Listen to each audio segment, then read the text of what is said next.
Have you downloaded or listened to episode 8? Here's a clip. Download it and listen to it also this week.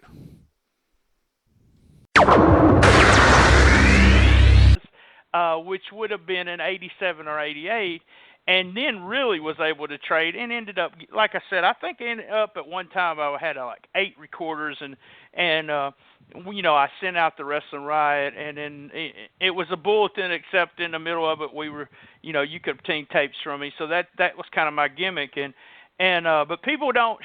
I think it's funny when everyone talks about wrestling now and how, there's just so much you can watch. If you're pissy about anything, you can always watch something on YouTube, either from your childhood or you can start watching something brand new. And New Japan does their own stuff. The British promotions. If you want to follow wrestling, there's going to be one promotion out there that you're going to enjoy these days, and it's so much easier to watch. Yeah, absolutely. I mean, when I was a kid growing up, and I started watching late 75, there was 1 hour of wrestling on per week, and we didn't have, videotape recorders or anything. If you were not home in front of that TV at 11 a.m. on Saturday, you missed wrestling. And then as time went on, there was more and more wrestling on TV, and I watched all of it. And then when I first started getting tapes, I could watch wrestling anytime I want, and dadgummit, that's what I did. I mean, it was like heaven for me. I could watch as much as I wanted, and 5, 4, 3, 2, 1, 0. Let's start the party. We're not going to waste a lot of time today. We're going to get right to the episode. I want to thank everyone for downloading in August. Thank you. Remember, we're live every Tuesday here for STS Studios in St. Louis, Missouri. This week, Wednesday, we got the Big 5-0 episode, so join us Wednesday. And Thursday, we have Who Wants to Be Best Shiz Knitter Ever. That's right, the champion is the Golden Boy, Greg Anthony, beating Matthew on the last episode. You guys at Comic Book Mark BT, you can join me on Twitter. That's where we do everything, all the updates, all the plugs. Cool Kids Wrestling and MMA Talk Facebook group. That's right. Hey, you can join it. You got to ask. You join it. We ask you 3 questions. You be an ass. We kick you out. You can listen to us on SoundCloud, iTunes, Stitcher. If you listen to us on iTunes, get on there and give us a positive review. I want to thank Suplex City Limits, Creative Control, and Keeping It 100. That's my 3 favorite podcasts that we're listening to right now, and they're always giving us a big shout out. Also, guys, at the end of this program, when me and Conrad get done, I end it as I usually end it, but there's a little snippet at the very end, so stay to the very end of the episode. No further BS, let's get on with it.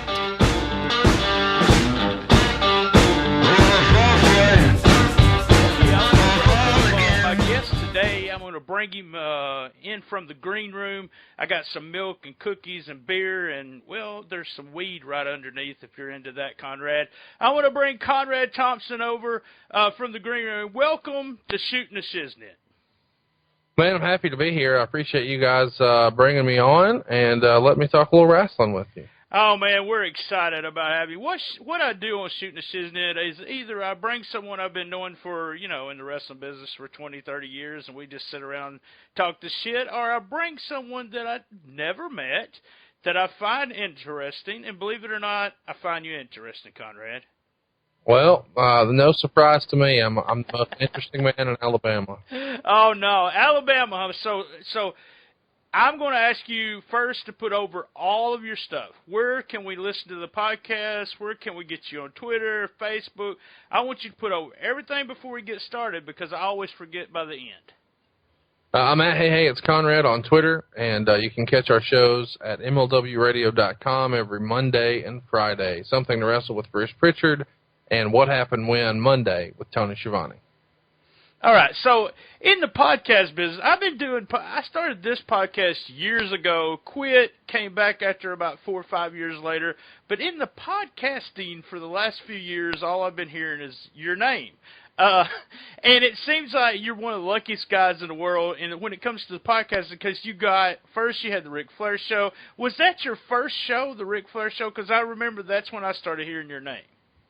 Yeah, Woo Nation from Play.it back in 2014, 15 was the very first podcast. And then from there, we added the Ric Flair show. Once the CBS deal ended, we went independent and called it the Ric Flair show.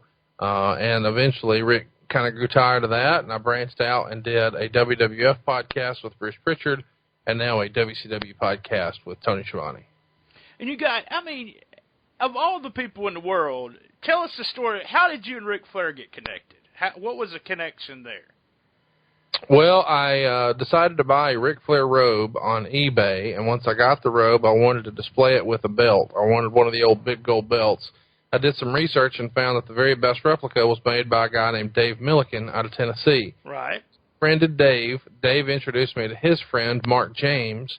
Mark James writes books, and at the time was working on a book with Jim Cornette. So I met Jim Cornette, who introduced me to J.J. Dillon, et cetera, et cetera, et cetera. Eventually, I found my way to meet Nature Boy Ric Flair. And, it looks like you guys just become friends, and boom, he trusted you to help him with the podcast.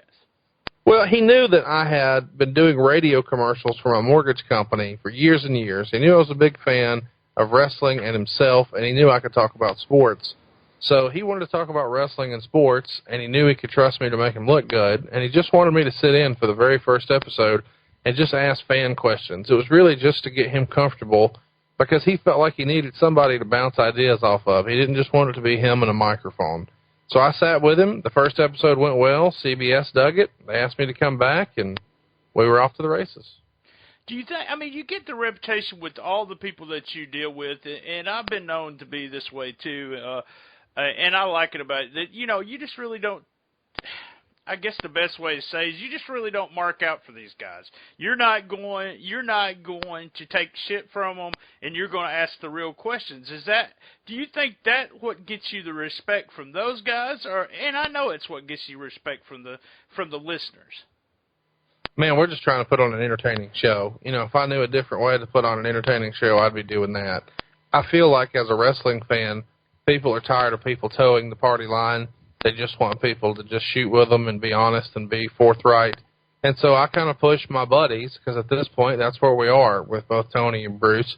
They know that I'm not trying to make them look bad. They know that I'm trying to put on an entertaining show and create a product that people are interested in listening to. And so far, people are digging it. So we'll probably keep it up. Yeah, I enjoy both versions there. I don't listen to Tony's as much, but I do listen to snippets of both of them. I find myself really wanting to hear, like sometimes I'll get on YouTube and just listen to pieces of each show to see what Bruce said about something. But, you've landed this job. Now, you can tell us whether I'm lying or whether I'm telling the truth here, but the research I could do, it looks like some of your episodes are getting ungodly numbers. We're talking... I looked at the ratings of you guys, and when I look at the ratings of you guys, you're stuck in there with a bunch of other, famous people that do podcasts, and then all of a sudden you guys are ranked 9, 10, and we're talking in the, I read somewhere one of them was 700 and something downloads, the TNA version, 700,000 one episode, and then read something there where we're looking, you guys are getting 1 million downloads per episode. Is that something that's going to be feasible all the time, or do you think, are you going to get a bigger following? Is that what you guys think? Well, we're trying to grow the show as big as we can, for sure. But the big thing is that we're trying to focus on the content. We want to make the show as good as possible, and we try not to focus on the downloads as much as we are focusing on putting forth the best show. We feel like that will get us the most downloads. The only strategy that we've deployed to grow the show as far as downloads go is the poll component. We allow our listeners to vote for what they want to hear, and we put it on Twitter at first. We grew our Twitter, and when it felt like we had kind of reached a little bit of a plateau, we pivoted and we moved it over to Facebook. Facebook had recently hit the 2 billion subscriber mark, so we felt like that was a good outlet for the poll, and the show is growing on Facebook now. So, we are actively trying to grow the show. And as far as why the downloads are doing so well, I think a lot of it is because our shows are what I call evergreen, meaning, nobody really wants to talk today about SummerSlam because it's got a little bit of age on it now. It's more than a week old, so it's kind of done. But nobody gets tired of hearing about Survivor Series 1990, and that was 27 years ago. So the difference is really just in creating content that doesn't age, it doesn't expire. And if it's already very old, it never gets old, if that makes sense. And that's a little bit of a departure from what everybody else is doing. But as a result, our archives do really, really big downloads. On Bruce's show, we're averaging 970,000 downloads a week. That includes the new episode, but that includes the old episodes as well. So, on a 31-day month, we're hovering somewhere in the 4 million download a month territory. It's just awesome right there. I congratulate you guys. I know it's a lot of – I do a 30-minute show, and it's a lot of hard work. So I know you guys doing it. And what is your philosophy? See, my philosophy is I told you this right before we came on.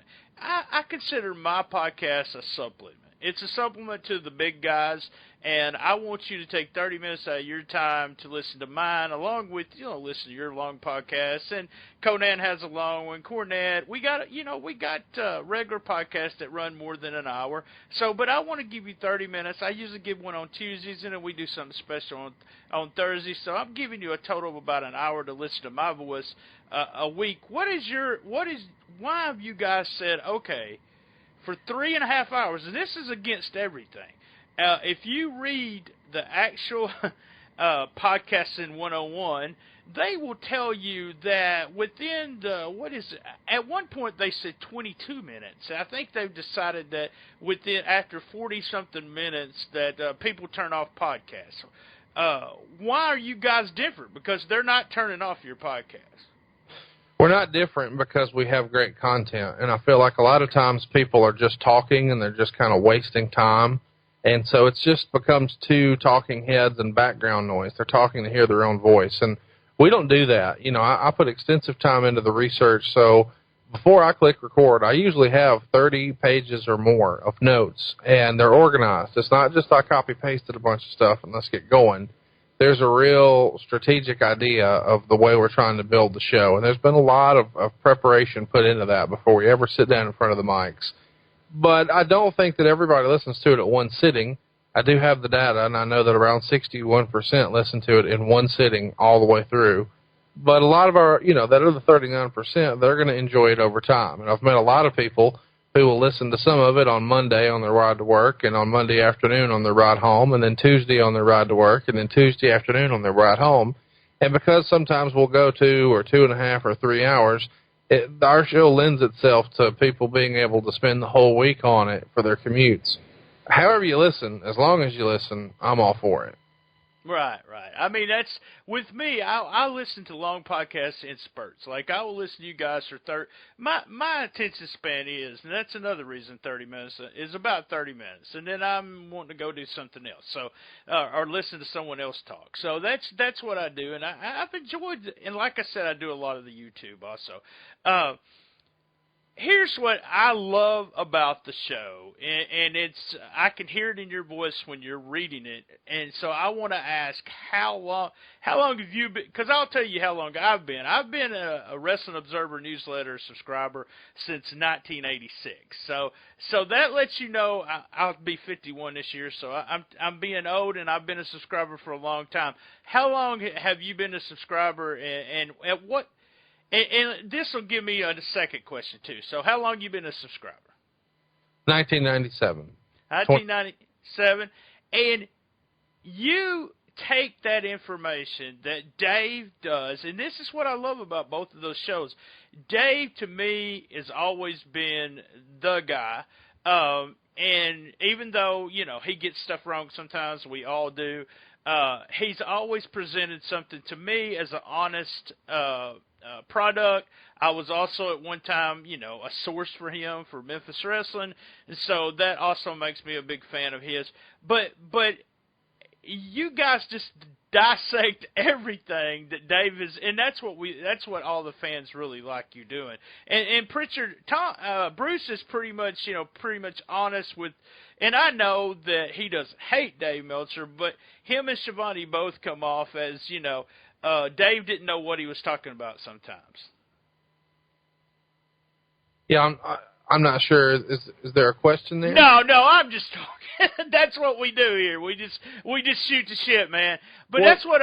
Listen, I do think people want the detail, and Bruce can provide the detail. Tony, not so much. It was a different position in the company, so I do try to position the show to where a lot of it is, especially on Bruce's show. Here's what the dirt sheet said. Here's what the fans have been led to believe. Now tell us what really happened. And so it does become a little bit of a debate format. And on Tony's show, we do less of that, and it's more just us, shooting the shit about the good old days. And so that's what it becomes, less of a position that Bruce has to defend compared to Tony. So Bruce is constantly, on the defensive for Vince, or so it seems. But he was on the inner circle, so a lot of those ideas were ideas that he helped come up with. So when we attack a Vince idea, we're kind of attacking one of his ideas. Tony has the benefit of being able to say, I don't know, I didn't book this shit. And that's okay, too.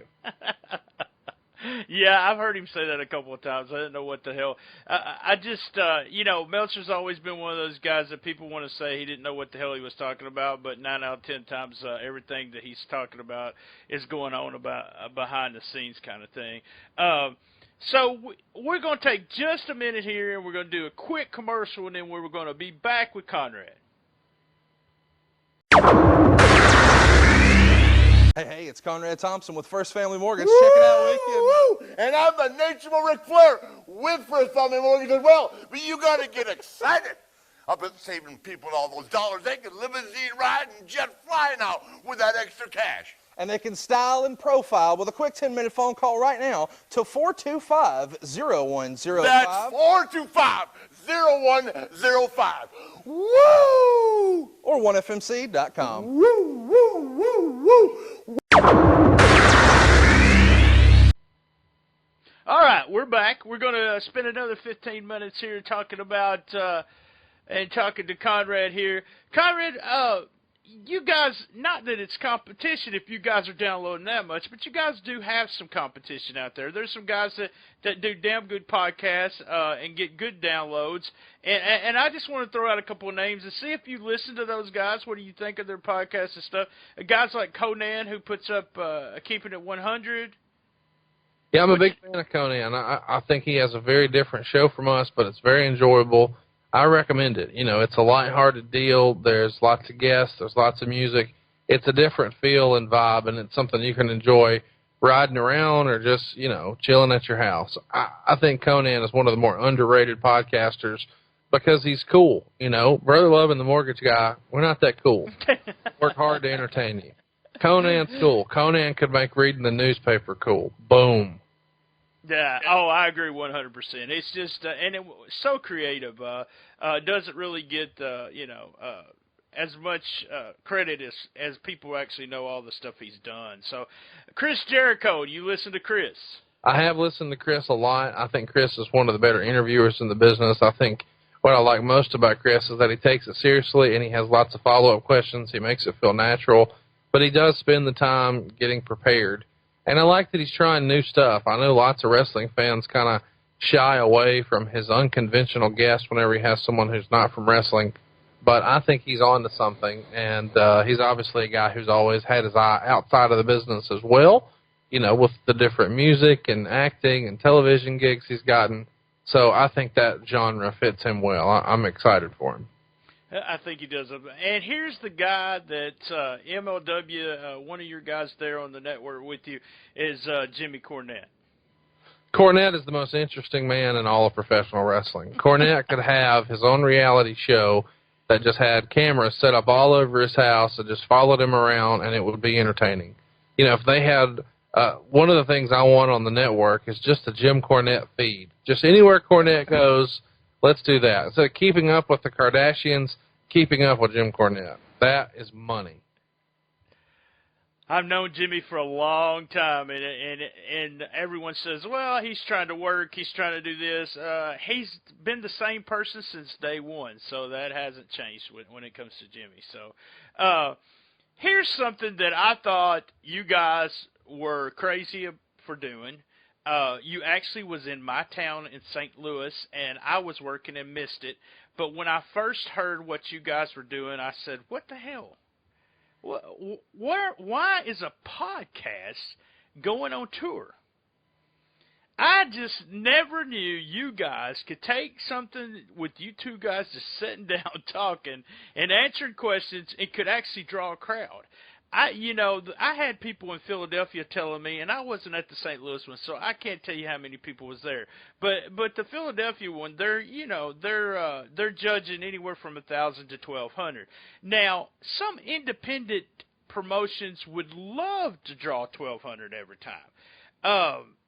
What do you think? I know it's a little different than what you guys do on it, but you think, what's making you guys be able to draw that amount of people just to come see you two guys sit down and shoot the shit?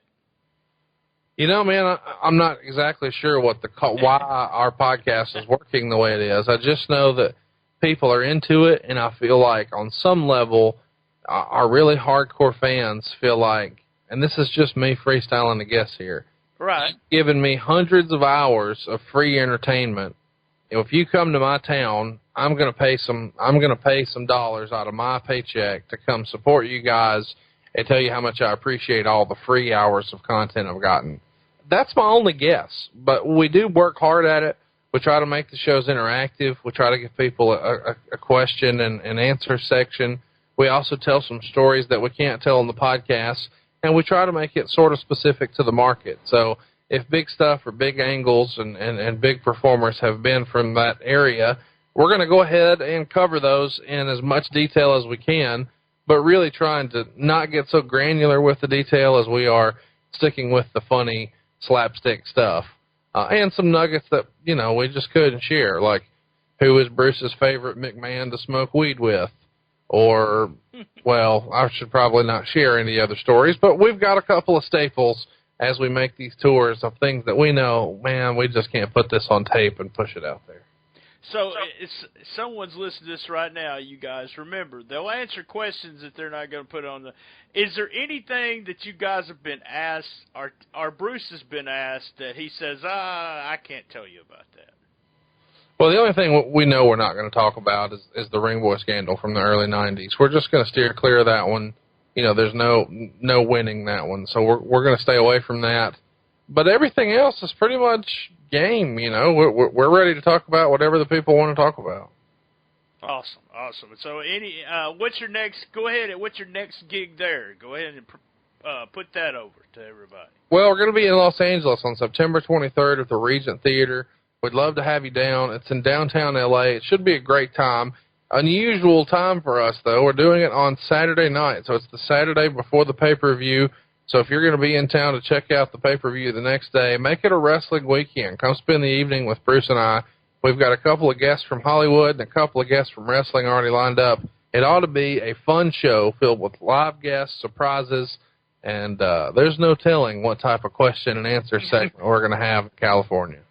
Awesome. So you, Flair, Tony Schiavone, Bruce Pritchard. Here's what I could always think about. What is, and we're going to start with Flair first. What is the one topic you guys on your podcast that you talked about that kind of shocked you that he was so open about, or that he would talk about? Flair didn't pull any punches. He talked about everything. I was really impressed that we were able to get so many of the old rivals on the phone. He had a falling out with Mick Foley once upon a time, and he was a guest. He had a huge feud with Eric Bischoff, and he was a guest. It felt like eventually we would have been able to work our way around to Shane Douglas or Jim Herd, but people would have been interested in that. People love the controversy. That's an old Bischoff saying for you. Controversy creates cash, and Flair was no stranger to it. He wouldn't shy away from it, and I thought it made for an entertaining show. What about Bruce? What's the one thing you and Bruce talked about that after you got through with the episode, you said, damn, I can't believe we talked about that? Man, that's hard to say. You know, there's been a lot that I was shocked that we were able to cover in such detail, but I never thought he would tell the firing story. And when he agreed to do the firing story as a bonus show, I was still worried, you know, how much would he really share? And I thought, by and large, you know, he shared a lot of detail. So but the story of Bruce being fired in 2008, for sure, is a story that I never imagined we'd cover. Awesome. What about Shivani? Like you said, Shivani's not confrontational, and we get a little bit of a different show there. What is one thing that Shivani's revealed that, you know, that you didn't expect to happen? No doubt about it, man. I never imagined we'd be talking about Klondike Bill like we have. That guy has become a legend on our show, and I don't know that it's necessarily a good thing. But either way, we had a good time with him, and, yeah, all things Klondike Bill. He never ceases to amaze me. Wow. Okay. Bruce Pritchard has revealed everything there is to reveal. Now, one of those stories that our listening audience may not get or hasn't heard, that I find that every time we hear something about it, people are saying, "What the hell are they talking about?" And it's all those that I think has helped you guys get popular is those inside jokes that all of a sudden you got a T-shirt, you got something going on. But, you know, I grew up in the Memphis area. Every Saturday morning was Memphis Wrestling, 90-minute show, and Jerry Jarrett was a big part of it. Tell us, people, we still got like 6 minutes. Tell us, what the hell is the Jerry Jarrett chicken salad story? Well, it's from our steroid episode, and specifically we're telling a story about how Bruce was over at Vince's house at a booking meeting, and Jerry Jarrett was invited, so he's there. And as they're sitting around, you know, kind of working through the territory of what TV is going to look like over the next several weeks, Bruce has a conversation with the help there, I guess is what Vince would call him, his chef. Who's going to prepare lunch for everyone, and the chef takes everyone's order, and they get around to Jerry, and he orders chicken salad, but in the process, feels like he needs to remind the chef how to make chicken salad, and he shares his recipe, and it's grown into being a pretty big deal on the program. Now, what is it? What makes his chicken salad so good, Conrad? Well, it's not my chicken salad recipe, so I'm going to have to say, well, you know, you're just going to need to listen to the episode. All right. Is there anything else? We're winding down here. Anything else you want to plug? Tell the listeners of Shooting the Shiznit they need to listen to. This would be a great question to end everything up here. And what would be, if you had to pick, you know, 3 good episodes of you and Bruce that people would go out to grab and listen to, what would be the 3 episodes you'd highly recommend? The TNA episode, to me, is one of the very best episodes we've ever done. There's lots of candor in there, lots of inside baseball stuff about the business, just the crazy way that company was ran. I really recommend that one. And I enjoyed the WWE CW episode. I feel like it's one of our more underrated shows. And the Jim Cornette episode is pretty doggone hilarious. You learn about a pet, George the Rat, which is maybe one of the greatest stories in the history of the show. I have to highly agree with you there. I had to go out of my way to listen to that one. So, hey, Conrad, I want to thank you for coming on. It's been a pleasure. Good luck. Keep doing it. If you guys are ever back in St. Louis, I'm going to come see you guys and shake your hand. I enjoy the show, and I know a lot of my listeners are enjoying it too. Those numbers are phenomenal. And me and the chugging along here, I just got lucky, you know, and got around 300K in 4 or 5 months. So you guys are just blowing me away within a couple of hours. But keep up the good work. We appreciate you being on. And I want to thank everyone for listening to Shoot the Shiznit with Conrad. You guys be back here next week, same bat time, same bat channel, for the best little wrestling podcast in the business.